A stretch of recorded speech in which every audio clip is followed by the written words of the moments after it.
Hi students, welcome back to my channel. Today we discuss about arrays. What is an arrays? Arrays అంటే ఏంటో మనం ఈరోజు తెలుసుకున్నాం.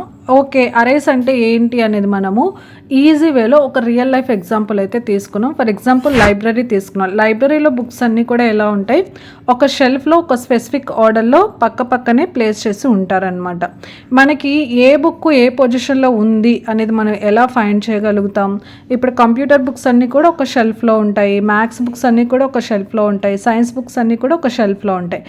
Computer book ఏ షెల్ఫ్లో ఉందనేది మనకి తెలిస్తే ఈజీగా అంటే క్విక్గా మనం ఆ బుక్ని ఫైండ్ చేయగలుగుతాం.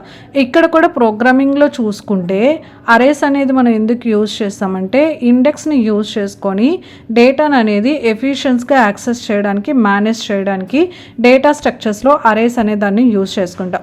ఓకే, అనదర్ ఎగ్జాంపుల్ చూద్దాం. అరేస్ అంటే ఏంటి అంటే మ్యూజిక్ లిస్ట్ తీసుకున్నాం అనుకోండి.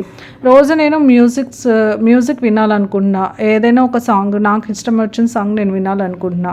అప్పుడు నేను ఏం చేస్తాను, ప్రతిసారి నా మ్యూజిక్ లిస్ట్లో నెంబర్ ఆఫ్ మ్యూజిక్ సాంగ్స్ అనేవి ఉంటాయి. ప్రతిసారి నాకు ఆ సాంగ్ ఎక్కడుంది అనేది సెర్చ్ చేసుకోవడం అనేది చాలా డిఫికల్ట్ అయిపోతుంది.